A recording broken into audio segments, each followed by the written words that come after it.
Assalamu алейкум, урматтуу Дон Кабар YouTube каналыбыздын көрүүчүлөрү жана ардактуу биздин подписчиктер, саламатсыздарбы? 27 март 2024 жыл Бишкек шаары. Алдыда түшкө жакын курс валютага көз жүгүртөбүз. Буюрса рубль бир аз көтөрүлүп калыптыр.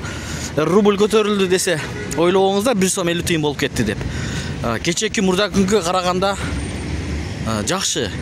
Анда эмесе чогуу көрөбүз. Каналда каттар элек болсоңуз, оң тарапта подписаться кнопкасын басып бизге катталып кетсеңиздер, курс валюталар менен кабардар болуп турасыздар.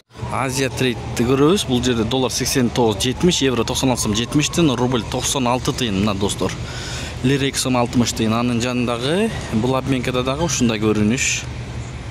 Шоро чыгыптыр достор, мынакей 1 литр 120 сом, 0,5 70 сом, 0,4 48, 0,2 24 сом. Кейжи акча алмаштыруу жайын көрөбүз. Шоро кымбат. Былтыркыга караганда доллар 89.70, евро 96 сом 50 тыйын, рубль 96 тыйын, юань 12 сом, фунт 100 сом. Экспо Money. Бул жерде доллар 89.70, рубль 95,5 тыйын, фунт 100 сом. Лидер акча алмаштыруу жайында деле 96 тыйындан болот, рубль, доллар 89.70, лира 2 сом 50. Ушу менен видеону аяктайбыз, достор. Сак саламатта туруңуздар. Ой пикир комментарий калтырыңыздар.